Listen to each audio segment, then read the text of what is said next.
Good afternoon, children.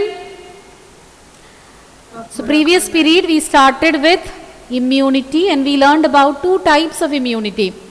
Acquired immunity and innate immunity. And under innate immunity we were dealing with innate immunity in detail, the different barriers involved in innate immunity. As we have already learned, innate immunity is the immunity that we have from birth or inborn immunity, and it is non-specific immunity. It is not specific towards any particular antigen. It's having a general, it is general, or it provides general immunity. And we learned about four barriers: physical, physiological, cellular and cytokine barriers. So with that we have completed innate immunity. So let's continue.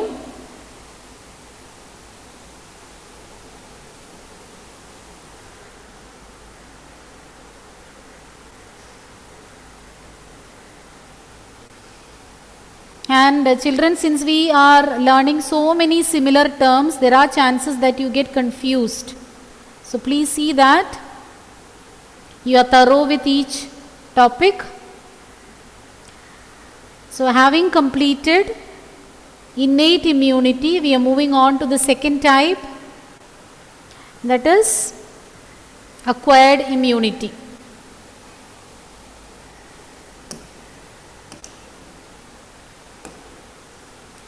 Acquired immunity is pathogen specific immunity which is developed during the lifetime. So in the single sentence itself you will get two differences between innate immunity and acquired immunity.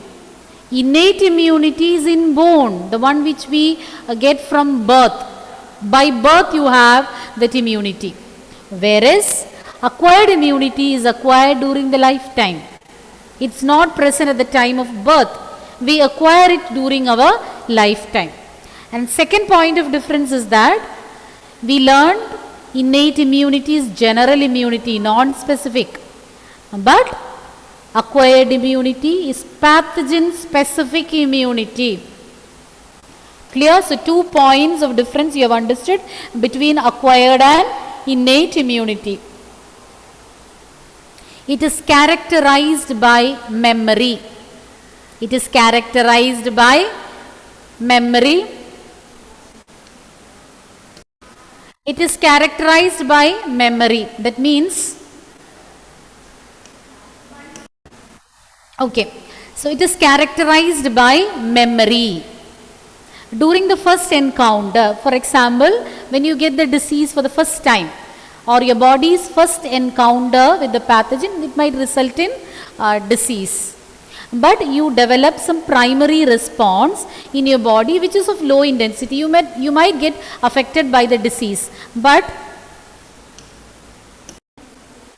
okay children, so we learned about we were learning about acquired immunity. It is pathogen specific. It's not general, it is specific to a particular pathogen, and it is characterized by memory. For example, a pathogen entered your body, and this pathogen, when the pathogen enters your body, your immune system will produce primary response, but that will be of low intensity. You might get the disease, but the same microbe, when it enters, but the same microbe when it enters again, okay, then you call it as secondary response, the response produced in your body. Second time when the same microbe enters, you call it as secondary response or anamnestic response, and that will be of high intensity. Primary response of low intensity, because the pathogen is totally new for your body. So the response produced will be of low intensity, and there are chances that you get the infection. But the second time when it enters your body can memorize. The body can, your immune system can recognize this microbe has already entered the body. So that at that time they had already prepared some antibodies in response to that, even though it is of low intensity. So they already know the microbe, and the second response produced will be with more intensity. Such a response you call it as anamnestic response or secondary response that will be of higher intensity when compared to the first response. Primary and secondary immune responses are carried out with two types of cells, B lymphocytes and T lymphocytes. B lymphocytes and T lymphocytes. So under acquired immunity, we discussed about primary response and secondary response. These responses are brought about by two types of lymphocytes which you call as B lymphocytes and T lymphocytes. And the function of B lymphocytes is to produce antibodies. You know, it is the antibody or the antibodies produced in your body that help in fighting against the infection. Whereas T lymphocytes, their role is to assist B cells. They will assist B cells to release the antibodies.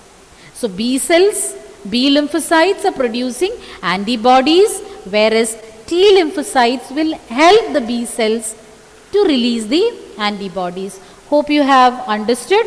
I'll repeat again. We started with acquired immunity. And acquired immunity, unlike innate immunity, is pathogen specific, and this we acquire during the lifetime. This we don't gain, or this is not present in our body at the time of birth. We get it by infections, by getting affected by the diseases or by means of vaccination. You acquire it during your lifetime, and this is pathogen specific. And then this immune response is characterized by memory. For example, when a microbe enters your body for the first time, your body produces immune response which will be of low intensity. We call it as primary response because the microbe is totally new for your body and some antibodies will be produced. But second time, when the same microbe enters your body can attack or defend your body with much more vigor because already your body has encountered with the same microbe earlier. So the secondary response or the second response, which you even call as anamnestic response, will be of greater intensity. And both these responses are brought about with the help of two types of cells, B lymphocytes and T lymphocytes. B lymphocytes function is to produce antibodies, whereas T lymphocytes will help in producing antibodies. It will assist B lymphocytes to release or to produce antibodies. Is that clear, children? Understood what we discussed? What is meant by anamnestic response and primary response? Anamnestic response will be of high intensity and primary response will be of low intensity, and these two responses are brought about with the help of two types of white blood cells, B lymphocytes and T lymphocytes. B lymphocytes will produce antibodies and T lymphocytes will assist or help the B cells or B lymphocytes to produce antibodies. Now moving on to the next slide, and this figure, same figure is given in your textbook. It is very important diagram for 3 marks or 2 marks. This diagram can be asked in the exam for drawing. So definitely you should know. Just remember the alphabet Y. You can easily draw it, not a complicated diagram. This is the structure of an antibody molecule. Just now we learned the significance of antibodies in protecting your body against diseases. And an antibody molecule, as you can see in the figure, there are 4 chains. There are 4 chains. 1, 2, 3 and 4. 4 chains are there. 2 of them are light chains. As you can see in the figure, the small ones are light chain. This is one light chain. This is another light chain. And this is one heavy chain. This is another heavy chain. So 2 heavy chains and 2 light chains are present, and we represent it as H2L2. H2 and L2, that is 2 heavy chains, 2 light chains. So every antibody molecule is provided with 4 chains, 2 light and 2 heavy, and these chains are made of peptides. So these are polypeptide chains.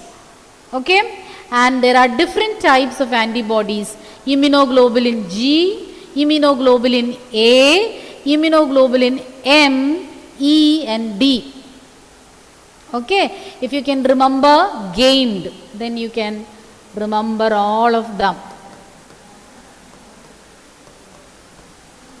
G, immunoglobulin G, immunoglobulin A, M, E and D. These are the different types of antibodies. So here we discussed about the structure of an antibody molecule, and it is having 4 polypeptide chains, 2 light and 2 heavy, and light chains are shorter and heavy chains, as you can see, they are longer, and we represent it as H2L2. And the different types, 5 types of antibodies also we discussed. Next we are going to learn about 2 types of acquired immune responses. So I told you so many similar terms we are discussing, so you have to be thorough with each one. Immunity we broadly categorized into 2 types. Immunity we broadly categorized into innate immunity and acquired immunity. Okay, and acquired immune responses we are going to categorize into 2. Acquired immune responses we are categorizing into 2. The first one, humoral immune response or antibody mediated immunity. It is abbreviated as AMI.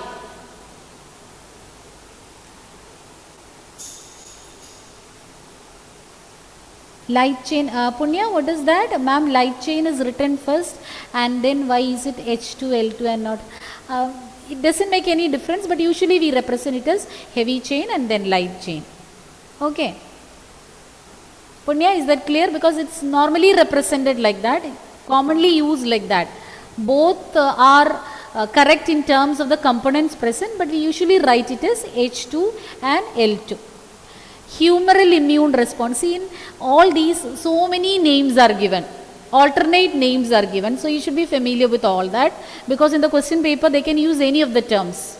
Like if you get humoral, maybe you might have learned it as humoral immune response, but in the question you are asked to explain AMI, you should know it is same as humoral immune response. That is why I told you have to be familiar with the different names given. Humoral immune response, antibody mediated immunity or AMI. Now let's see what is meant by humoral immune response or antibody mediated immunity. It is an immune response mediated or brought about by antibodies. It is with the help of antibodies that these immune response is brought about. So that is why it is written as antibody mediated immunity. With the help of antibodies, this immune response arises. And then why it is known as humoral immune response? Humor means a fluid. Okay. So antibodies are found in blood plasma. Since these antibodies are scattered, are present in the blood plasma, plasma is an example. You know, it's a fluid component of blood where the different cells are scattered. Since plasma is an example for humor, we call it as humoral immune response too. I'll repeat it again. We learned about 2 major categories of immunity: innate immunity and acquired immunity. Acquired immune responses we can categorize further, and the first one is humoral immune response or AMI, antibody mediated immunity. So from the term itself you can understand, you can find out why it is, the term itself explains. For example, humoral immune response. Why? Because the antibodies responsible for this immunity is present in plasma, which is a humor, which is a fluid. So we call it as humoral immune response. And we call it as antibody mediated immune response because it is because of the antibodies that these response arises. Okay? Fine?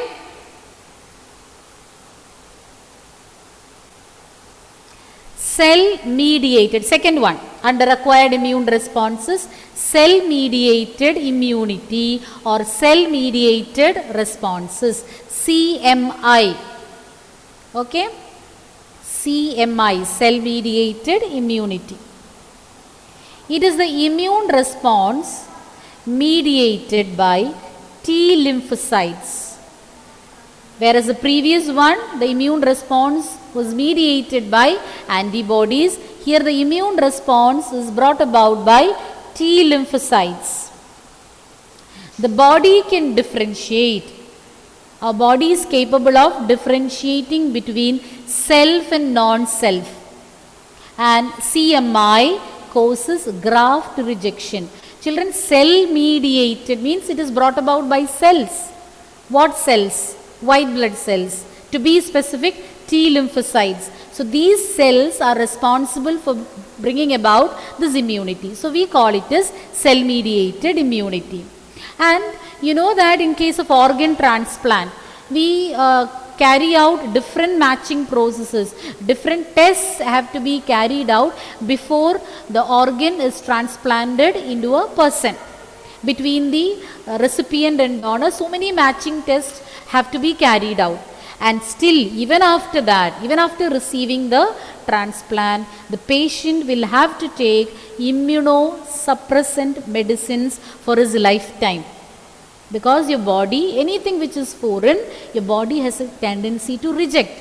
So we carry out different matching as far as possible. We take this organ, for example, kidney or whichever organ it is, it will be taken as far as possible, it will be taken from close relatives. And that also after carrying out different tests, and still even in spite of all that, the patient will be given lifelong immunosuppressant medicine so that the immunity will be slightly reduced, so that graft rejection, the transplant introduced in your body, will not be rejected by your body. Clear? And the response, the cells responsible for this graft rejection is lymphocytes, T lymphocytes. And your body has got the ability to distinguish between self and non-self. Anything which is foreign, your body is capable of recognizing and realizing it. And that is brought about by T lymphocytes. And this immunity is responsible for rejecting a graft, or a graft will be rejected. Some transplants can be rejected because of this particular immunity. When an organ is transplanted into your body, with the help of the cell mediated immunity, with the help of T lymphocytes, your body can identify that this is not belonging to this person. This is something which is from outside, non-self. So capable of differentiating between these two, and that can lead to graft rejection. So graft rejection is brought about by this immune response. Tissue matching, blood group matching, all these are essential before undertaking any graft or transplant. As I told you, so many matching, so many tests are being carried out. Even after that, the patient will be taking immunosuppressant drugs for his lifetime. Otherwise, any time, this, even after transplanting, organ rejection or this transplant can be rejected by our body. Is it clear? So the second immune response that we discussed was cell mediated immune response, CMI. The other one was AMI. AMI, differentiate between AMI and CMI. Antibody mediated immunity and cell mediated immunity, both are included under acquired immune responses. And cell mediated immunity is brought about by T lymphocytes, and antibody mediated immune response mediated by antibodies. We even call it as humoral immune response because antibodies are present in plasma.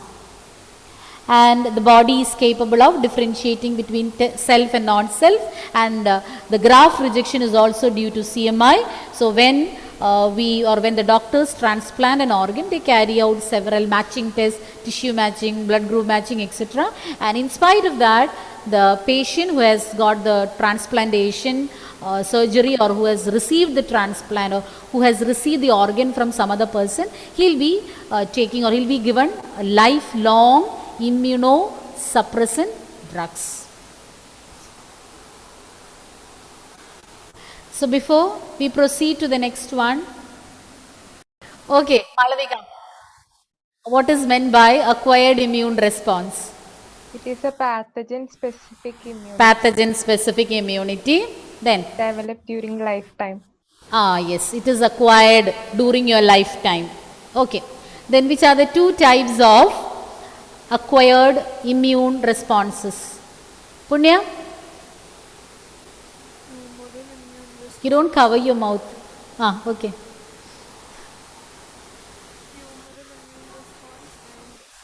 Humoral immune response and cell mediated immune response. Okay. So tell me about humoral immune response, Steffi. What is the other name for humoral immune response? Antibody mediated. Antibody mediated immune response. Okay. So tell me, what is it? It is the immune response mediated by antibodies. Antibodies are responsible. And why do you call it as humoral immune response? Where are they present? Where are these antibodies present? In your which fluid? The fluid in your body that circulates nutrients. Blood plasma. Plasma. What is plasma? How is it related to blood? It is present in the blood. Plasma is a fluid component of blood. So it is present in the plasma. So you call it as humoral immune response. And then, what is the next one? Cell mediated immune response. Rijas, it's your turn now.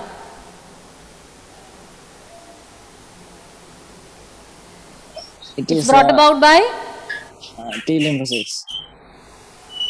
T lymphocyte. T Lymphocytes.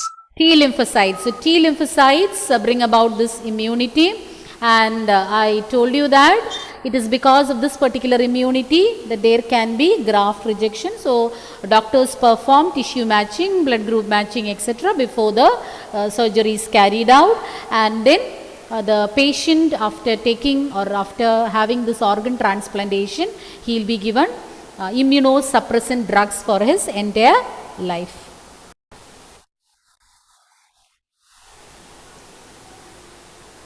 Now, types of acquired immunity. Now, here you can have a confusion. Just now we learned about two types of acquired immune responses, and what is this one? What we discussed just now was acquired immune responses. This is the two categories of acquired immunity: cell mediated immunity or cell mediated immune response, and antibody mediated immune response. Those were two types of acquired immune responses. Now we are going to see the two types of acquired immunity. Okay?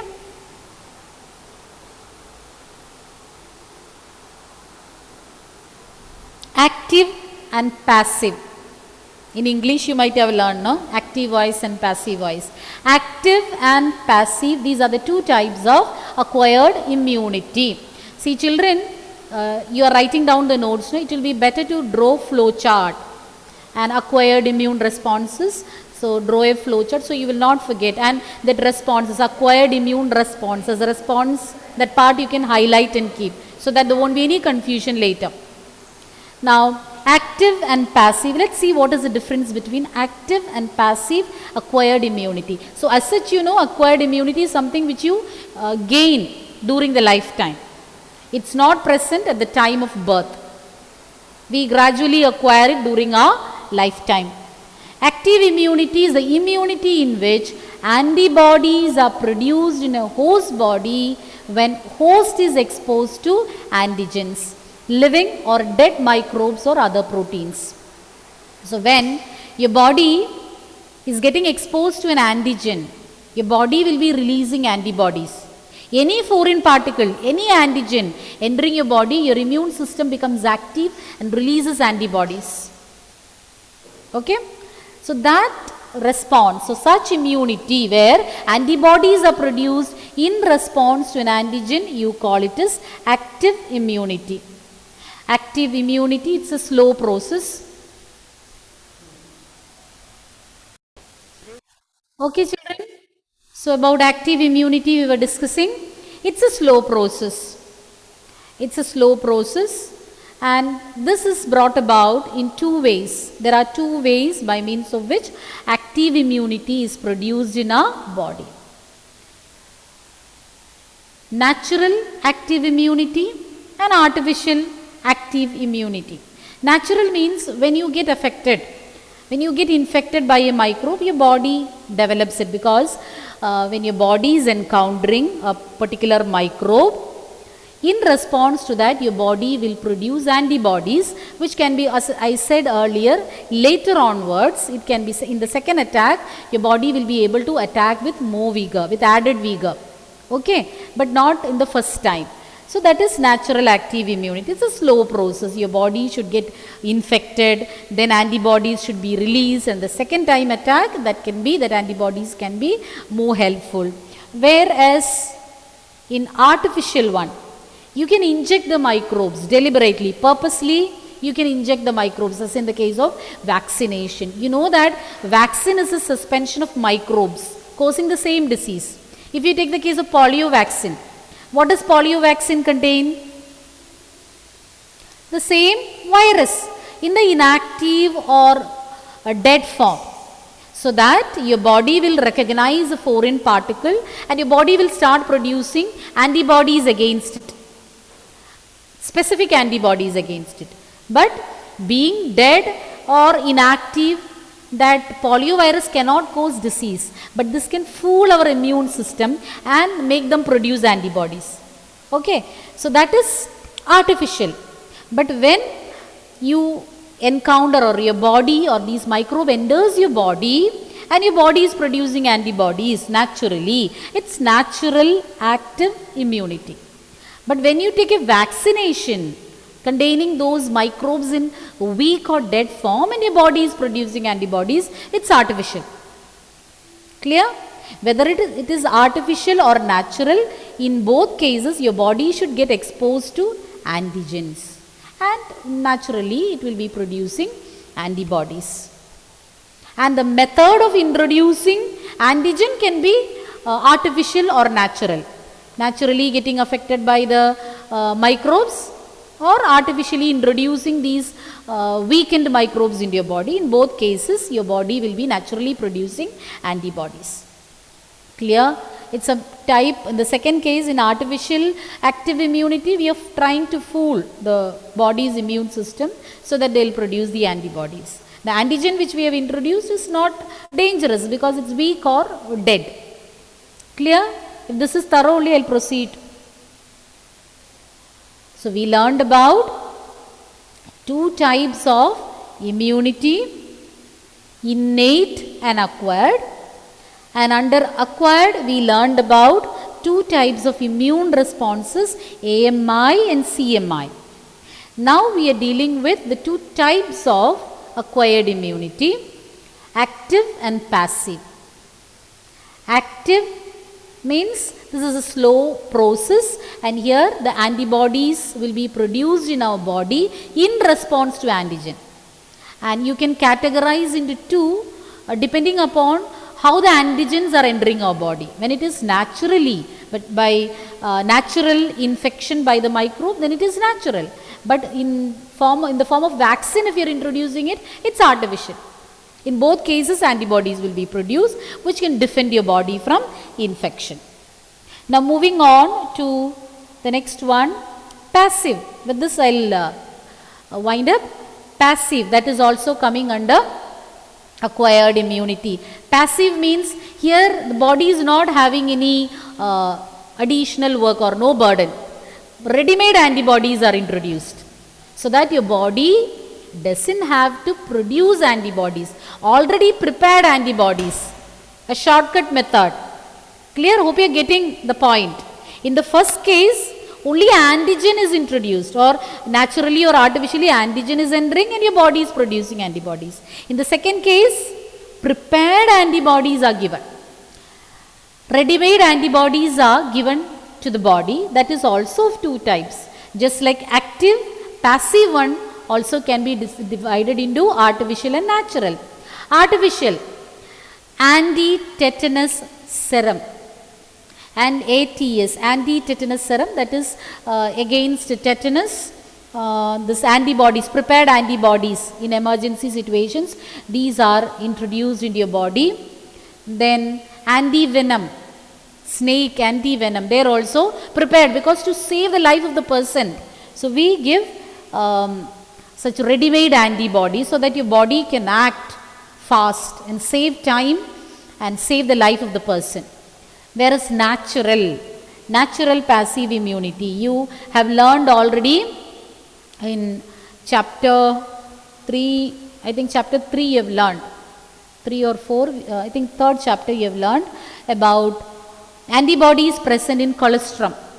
Colostrum is rich in antibodies, and these antibodies through breast milk we are getting prepared antibodies. Already prepared antibodies are reaching our body. And from the mother, it can reach the placenta, not only during breastfeeding, from the mother through the placenta it can reach fetus, that is immunoglobulin G. And immunoglobulin A is present in colostrum, that by breastfeeding it will reach the infant or it will reach the babies while breastfeeding. Clear? So natural passive immunity is where we are giving ready-made antibodies. Your body doesn't have to produce antibodies. Prepared antibodies are given.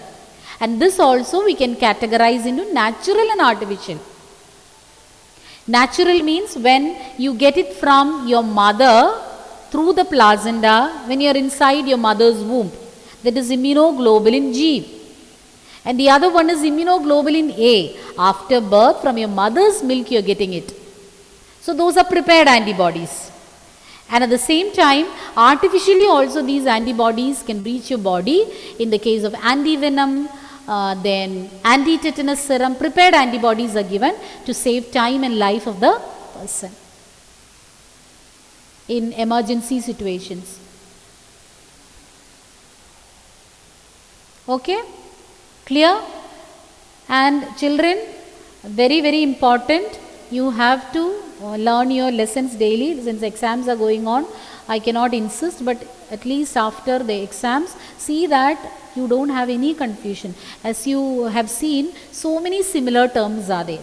So this can be confusing if you are not thorough. But once you are thorough, it is very easy. But once you are not reading the textbook and you are not thorough, so much of confusion, last minute reading can put you into trouble. Okay? Clear?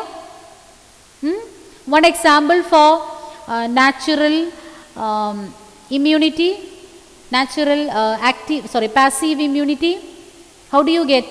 How it is introduced in your body with the natural passive immunity? Antibodies from Mothers to fetus. through the mother's milk and also through the placenta, from the mother to the fetus through the placenta when the child is in the womb or when the fetus is in mother's womb. Okay, we'll wind up.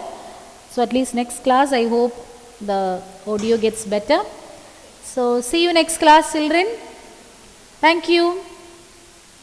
Hope you have understood. Any doubts, please send me the message. Thank you, children.